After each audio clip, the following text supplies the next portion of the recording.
pessoal, tudo bem com vocês? Sejam bem-vindos a mais um vídeo do canal do Ovídio. Essa é a nossa 7ª aula seguida aí de sistemas operacionais. A gente falou 6 aulas sobre o Windows, eu dividi em 6 partes e agora a gente vai falar sobre Linux. Eu separei em 2 partes, a primeira agora e a segunda na semana que vem. Curtam o vídeo, se inscrevam no canal, comentem, é muito importante eu ter o feedback de vocês. Beleza? Espero que vocês gostem da aula e até a próxima. Boa aula de Linux. Tchau, tchau. Meu nome é Ovídio Neto e eu serei o professor de vocês dessa disciplina de sistemas operacionais e agora nós vamos falar um pouco sobre Linux, não é? Tivemos uma overdose aí de Windows, né? Trabalhamos com todas as funções, todas as possibilidades do Windows e agora a gente vai ver alguns detalhes e algumas informações do Linux.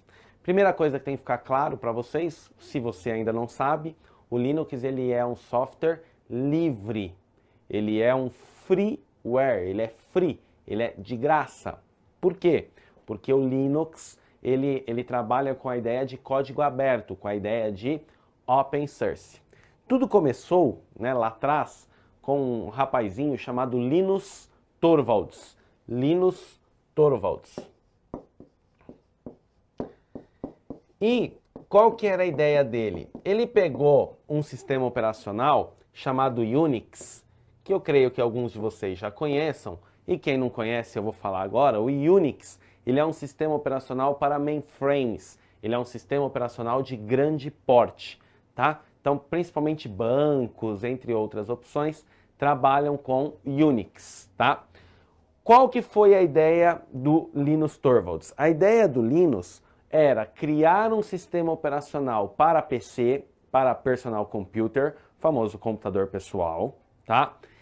Baseado no Unix, porque o Unix também com código aberto.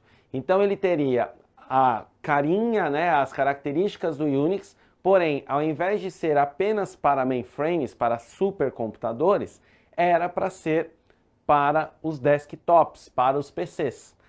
Para entrar nessa briga aí que começou lá atrás com Bill Gates e Steve Jobs, que era a popularização dos computadores, né? O Bill Gates, o Steve Jobs lá atrás, quando criou o Macintosh, teve toda aquela briga deles lá, inclusive um filme bom para assistir, né, do Vale do Silício, né, Piratas do Vale do Silício, onde mostra bem essa briga, onde costumam dizer que, né, a grosso modo, até para não contar toda a história, mesmo porque não vem ao caso toda a história agora, a grosso modo dizem que o Steve Jobs sempre foi o inteligente e o Bill Gates o esperto, né? E ambos se deram bem, porque o Bill Gates ele criou o sistema operacional baseado em toda a ideia do Macintosh, a ideia do Steve Jobs, da Apple até então, e com a parceria da IBM, né? Porque o Steve Jobs ele sempre foi mais completo, ele trabalhava com hardware e software ao mesmo tempo. O Bill Gates, ele com a parceria da IBM, a IBM veio com os PCs e o Bill Gates com o sistema operacional e deu aquele boom. E depois o Steve Jobs teve que correr atrás dele, a Apple quase que faliu e ele retomou ela até os dias de hoje, sendo o sucesso que ela voltou a ser. E, baseado nisso, a ideia do Steve Jobs, do Linus Torvalds, era entrar nesse mundo aí dos grandes desenvolvedores, né, dos grandes inventores, dos grandes revolucionários da informática.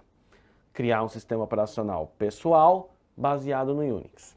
Quando ele começou a desenvolver o sistema operacional, quando você desenvolve um sistema operacional, você começa trabalhando com o kernel. O kernel é o núcleo de um sistema operacional. Então, a parte programável do sistema operacional, onde eu vou programar um sistema operacional, nós chamamos de kernel. Quando o Linus Torvalds começou a criar o kernel do até então sistema operacional que nem tinha nome, ele começou a ter muitos problemas, ele começou a ter muitas dúvidas e viu que o mundo não era só flores, não era uma coisa simples. Qual foi a grande sacada para resolver esse problema? Ele abriu a produção do Linux, na verdade até então não tinha o nome, ele abriu a produção desse sistema operacional em fóruns de grandes desenvolvedores do mundo inteiro. Um fórum, eu creio que muitos de vocês já participaram ou participam de algum fórum. O fórum é a ideia de você lança um tópico, tá certo? Então você participa, por exemplo, de fórum que fala sobre vinhos. Então você lança um tópico e as pessoas discutem sobre esse tópico. Você participa de um fórum que fale sobre informática. Você cria um tópico, às vezes qualquer usuário desse fórum pode ter autonomia para criar um tópico, ou às vezes só um administrador do fórum que tem essa autonomia e as outras pessoas discutem. Mas enfim, uma vez o fórum criado, as pessoas discutem. O Linus Torvalds abriu isso num fórum e desenvolvedores do mundo começaram a ajudar. Olha aqui, coloca tal coisa. Não, olha aqui, você faz tal coisa. Aqui você faz tal coisa. Moral da história. O Linus, ainda volta de novo, hein? Não tinha nome, aquele sistema operacional virou uma coxa de retalhos, né? Na verdade, ele virou um grande sistema operacional, porém, sem um autor definido. O Linus, o grande idealizador do projeto, né? O grande gerente de projetos, vamos dizer assim, porém com a ajuda dos desenvolvedores do mundo inteiro. Quando ficou pronto, precisou batizar. E aí o que eles fizeram? Em homenagem ao Linus, mais o Unix, né, que era o sistema operacional que ele se baseou, nós chegamos no Linux. Tá certo? Foi assim que o Linux nasceu, contando de uma forma zipada, tá certo? Você pode aí buscar mais informações, mas de uma maneira geral, foi assim que o Linux nasceu. O Linux, ele tem uma série de distribuidoras. Por quê? Inclusive, eu vou mostrar para vocês alguns comandos daqui a pouco. O Linux, ele tem os comandos que lembram aquela telinha do DOS lá, que eu mostrei para vocês. E só que não tinha mercado, porque o Windows ele é totalmente visual. Então, como que eu vou concorrer sem ser visual? Então, é aí que entraram as desenvolvedoras, né? Então, você tem aí, por exemplo, Debian, né? Você tem Mandrake, você tem Red Hat, né? Uma brasileira aí, Kurumin, que teve muita força no começo dos anos 2000, hoje perdeu. Hoje, a grande moda do momento, aí, a força no Linux é o Ubuntu, não é? Que é desenvolvido por africanos, né? Ele vem direto de lá. Então, tudo isso são distribuidores Linux.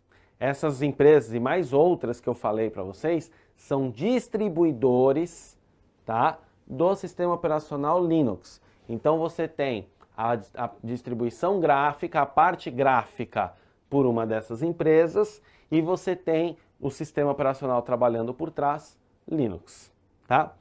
Uma coisa que a gente não, quando fala de Linux, não pode deixar de mencionar é que o Linux, ele é totalmente à prova de vírus, tá? Hoje, se você tem um servidor Linux, qual é a grande vantagem? Uma das vantagens de você ter um servidor Linux, o seu servidor jamais vai ser infectado por vírus. Existem N discussões do porquê, né? A questão da proteção, como que ela é. Querendo ou não, por ter menos usuários, ela é menos foco, não é? Não tem aquela história que, é meio polêmico isso que eu vou falar, mas não tem aquela história, o prego que se destaca é o mais martelado? O Windows, ele tem mais mercado, então, consequentemente, também tem esse foco da criação dos vírus, mas o Linux, ele tem essa proteção, isso não tem como a gente negar, tá? Muito bem, em cima disso, só para vocês terem uma ideia, porque a gente vem trabalhando as aulas todas assim, nesse computador eu só tenho o Windows instalado, nesse computador eu só tenho o Windows instalado. Existe uma opção, existe uma forma de você criar o que nós chamamos de Lilo. O que é um Lilo? Você particiona o HD, então você pega seu HD, então imaginem que o seu hard disk, é algo assim, tá? E aí você particiona ele. Pode jogar, sei lá, 70% e 30%, sei lá, ou 50-50, tanto faz. E aí você pode ter o Windows aqui, certo? E você pode ter o Linux aqui. E aí quando você ligar a máquina, você vai ter um Lilo, onde você vai escolher. Você vai ter uma setinha e você vai escolher se você quer o Linux ou o Windows. Deixa eu ver se tem uma fotinha aqui de um Lilo, deixa eu ver. Vai mostrar o Lilo Stick. Vamos ver aqui. Lilo Bootloader. Aqui, ó. Deixa eu ver em imagem, se eu consigo mostrar uma imagem para vocês terem uma ideia melhor aqui, tá? Aqui acho que dá pra gente ver bem. Deixa eu ver se tem mais alguma outra aqui.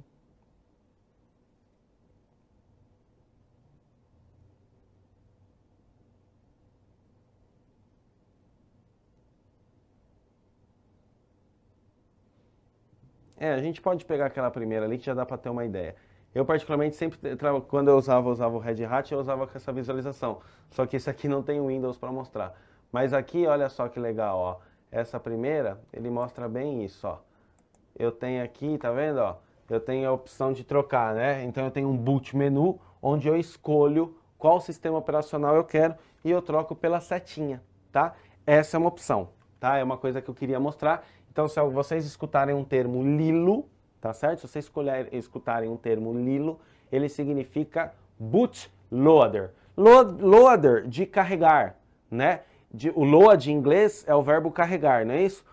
O loader de carregado, vamos dizer assim, tipo um particípio. E o boot, lembram da ordem de boot? O boot é o que vai buscar o seu sistema operacional. Quando a máquina está em processo de inicialização, ela está no que nós chamamos de um processo de boot. Tá? Então aqui nós temos um Lilo que dá para vocês terem uma ideia. Aqui só para vocês terem outras ideias, se eu mostrar para vocês, por exemplo, um Red Hat, tá? Então aqui, esse aqui é o logotipo do Red Hat e aqui, ó, eu tenho um desktop de um Red Hat para a gente ter uma ideia, tá? Então essa telinha que vocês estão vendo aqui é a telinha do Red Hat. O iniciar é o chapéuzinho, né? Bem na linha da Microsoft. O iniciar agora não é o logo da Microsoft, o iniciar aqui é o chapéuzinho, que é o logo do Red Hat, né? Red Hat, se você quiser falar um inglês correto aqui. Nós temos também Debian. Tá, ó, aqui nós temos uma telinha de Debian para vocês terem uma ideia, tá? Não é porque eu não tenho instalado que eu não vou demonstrar para vocês, eu vou manter a minha mesma metodologia que eu venho usando. A ideia do Debian é esse, como se fosse esse aspiral aí o logo, tá? Então aqui a gente tem o Debian. Reparem que todos, é aquela história, o pessoal mete o pau no Windows, mas todos saem dele, né? Se você for ver aqui, você nunca mexeu no Linux, você passou no concurso público, foi nomeado, aí a sua estação de trabalho é um Linux. Ai meu Deus, e agora? Tá aqui, tá? O que muda são alguns comandos, mas eu também vou resolver esse problema, porque eu estou tirando essa parte da aula para mostrar algumas interfaces gráficas, algumas distribuidoras, e vou entrar também nos códigos livres. Modéstia à parte, eu estou mostrando todos os detalhes para vocês, e com essa junção, você vai estar preparado para fazer seu concurso na parte de informática, e tenho certeza que meus colegas vão te preparar tão bem também nas outras disciplinas. Se eu puxar aqui, ó, o Kurumin, né, o Kurumin aqui, ó, foi um sistema, uma distribuidora Linux que fez bastante sucesso, tá? O Kurumin é brasileiro, tá certo? O Kurumin, ele é um distribuidor de Linux brasileiro, tá? Ó, se você olhar aqui a carinha, é mais ou menos a mesma. Você tem os ícones aqui, tá certo? Você tem a barra de tarefas, o relógio no canto, bem na mesma linha também do Windows, tá? Se a gente pegar aqui também, qual mais que eu mandei para vocês? Mandrake.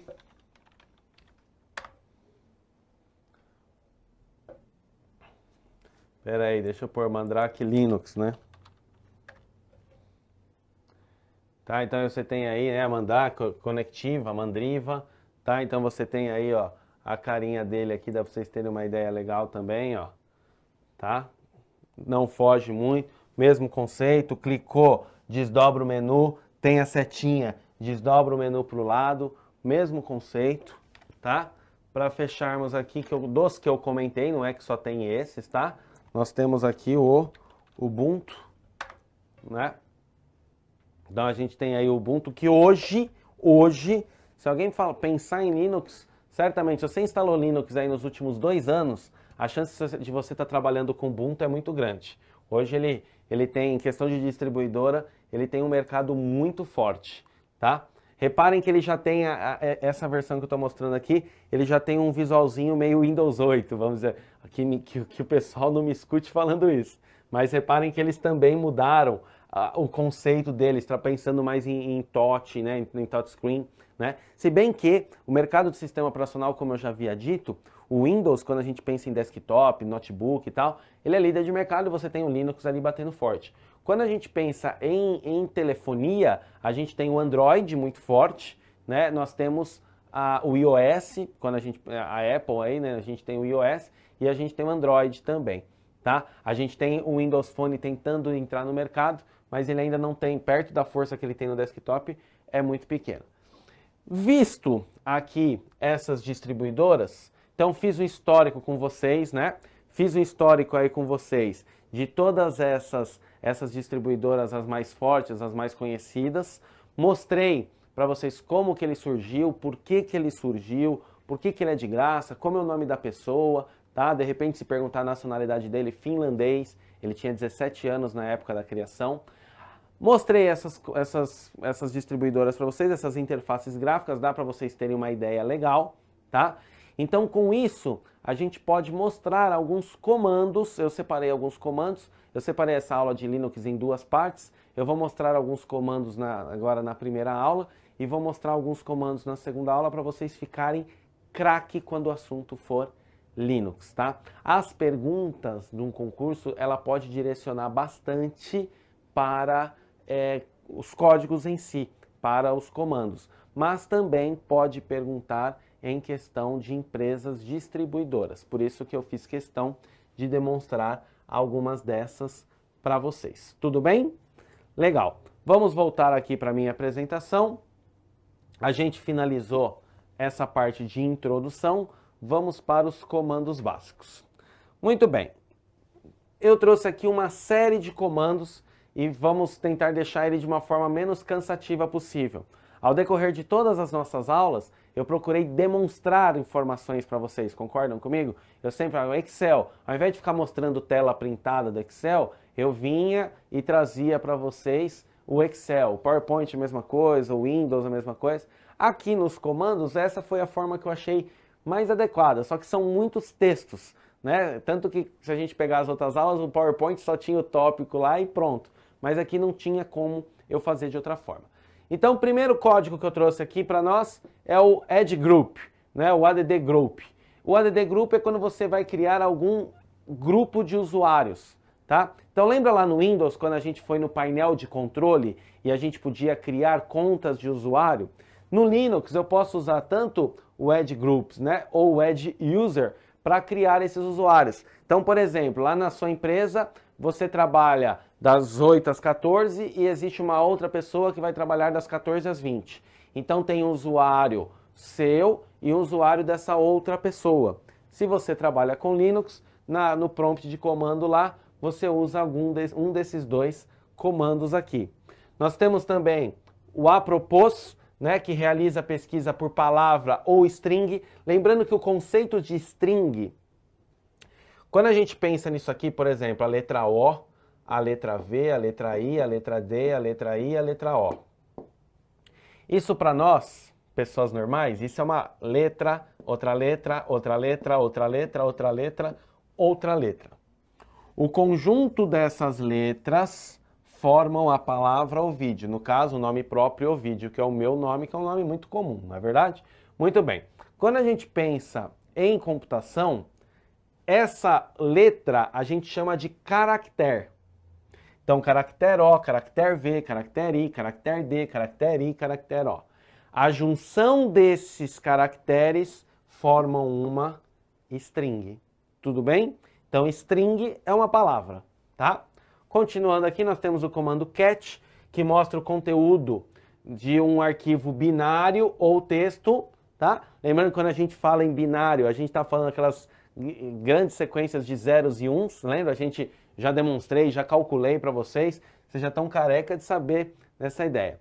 Nós temos o CD, que é para entrar num diretório exatamente igual no DOS, mesma coisa, tá? Então, quando você tem uma pasta chamada Ovidio, você quer entrar nessa pasta? CD Ovidio, tá? Então, o CD não muda do que você já conhece.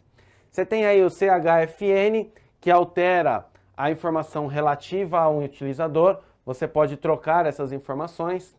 Você tem o chmod, né, o chmod, que é um comando bem utilizado para alterar as permissões de arquivos ou diretórios.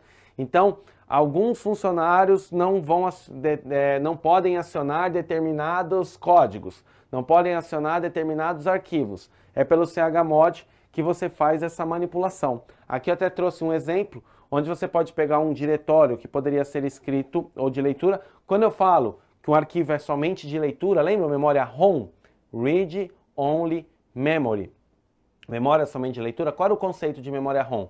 Memória ROM era aquela memória que eu consigo ver o que tem nela, porém não consigo alterar, não é? Quando eu pego um arquivo e deixo ele como leitura, eu estou falando para esse usuário, ó, você pode ver essa planilha, porém você não pode alterar, tá? Então o chmod a gente usa nessa ideia.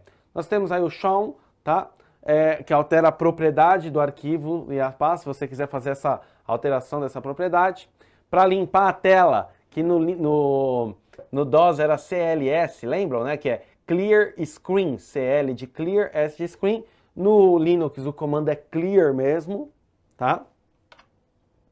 Nós temos aqui o CMD, duas tags, né? Maior, TXT.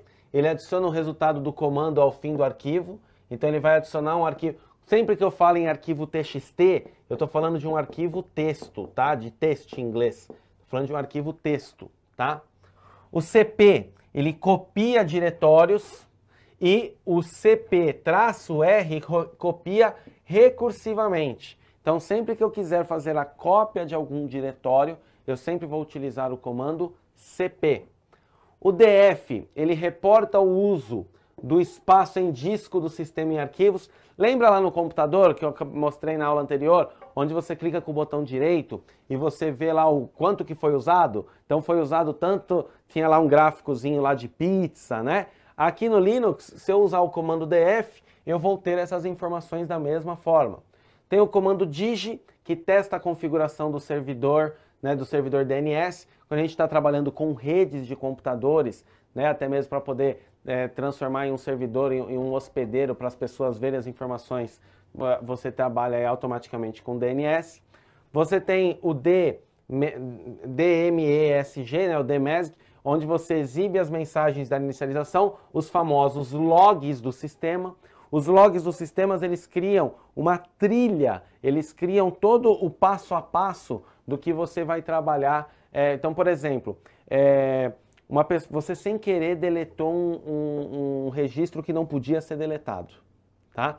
E aí, não fui eu. Quando você tem um usuário e senha logado, automaticamente você vai ter os logs. Então, nos logs eu consigo buscar o que foi feito, inclusive a exclusão daquele arquivo, por exemplo. Nós temos aqui o DU, né? Pode chamar de DU, que exibe o estado de ocupação dos discos, das partições. Lembrando, o que é uma partição? Você tem um HD, tá certo? E você cria partições. Então você cria 3 partições. Então imagina uma sala. Você tem uma sala e essa sala você quer colocar, é uma sala grande e você quer que essa uma sala vire 3 salas. Você quer colocar 3 pessoas, só que como se fossem 3 salas diferentes. Aí você compra aquelas baias, sabe aquelas baias que tem repartição, com vidro, tudo, que sai mais barato que se você fizer direto no muro? É mais ou menos isso que acontece com o HD. Quando você cria uma partição em um HD, ele vai criar divisões no seu HD, tá? Você tem a parte aqui do env, onde mostra as variáveis do sistema. Lembrando que variável é o que não é fixo, o que muda. O que eu não posso determinar algo fixo, eu chamo de variável, tá? Eu tenho também o sair, que é o exit, né? A mesma coisa do DOS, tá? O /etc, que é o diretório onde ficam os arquivos de configuração do sistema. É muito importante isso, tem que tomar muito cuidado com esses arquivos.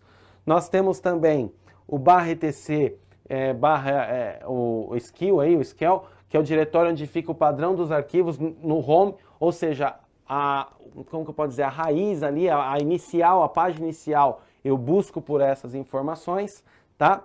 O fdisk é o mesmo comando lá do DOS. O DOS, quando surgiu o DOS lá, nós tínhamos aí essa parte de lista de partições, né? Essa lista de partições, que era pelo fdisk que eu criava. Então eu tinha lá um disco de boot onde eu colocava ele e automaticamente eu fazia as opções, né? Aqui eu tenho o ls, que ele serve para listar os conteúdos de um diretório. O ls é de list, que lá no DOS antigamente era o dir, tá? Aqui no Linux é o ls. Aí você pode pegar os arquivos de forma detalhada, então você usa o traço ALH. Você pode mostrar o formato longo, né? Ou se você quiser inverter a ordem, mostrar do decrescente, você usa o R. Se você quiser mostrar por ordem de data, você usa o traço T, tá? Você tem o man, que vai mostrar as informações de todo um comando. O mkdir, lembra no DOS? No DOS era MD, que era make dir. No Linux é mk de make e dir de diretório, a mesma coisa. O mkdir ele vai criar uma nova pasta. Você tem o mount, que ele vai montar partições em algum lugar do sistema. Isso é legal para um backup. Você de repente criar um backup lá para poder de músicas. Você cria lá uma parte de música e pode usar, né? Mesmo que você só formata onde está o sistema operacional. Você tem o MTR, que mostra a rota até um determinado IP. Lembrando que IP é Internet Protocol, protocolo de internet, tá? Você tem o MV ele move ou renomeia arquivos e diretórios. Então o MV, que nem no DOS, o copy copiava diretórios e o rename renomeava. No caso, né, o REN aí podia fazer essa renomeação. No caso do Linux, o MV trabalha com os dois, tá? O Nano, que é um editor de textos básico, seria similar a um Notepad, a um bloco de notas. O NFS, que é o sistema de arquivos nativo, que é o mesmo conceito de padrões NFS do Windows, tá? E o NetStat, que exibe as portas e os protocolos abertos no sistema, tá ok? Podemos dizer que a gente chegou na primeira etapa dos comandos básicos, tá? Fiz essa parte histórica do Linux e a primeira etapa dos comandos básicos. Para fechar essa aula, vamos fazer um exercício? Então, podem apertar o pause aí na tela de vocês.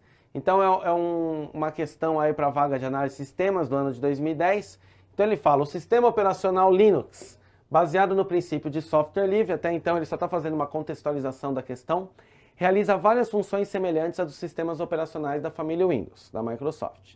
Muitos comandos de manipulação de arquivos, por exemplo, realizam ações idênticas no Linux ou no Windows, havendo apenas alteração de nome dos comandos.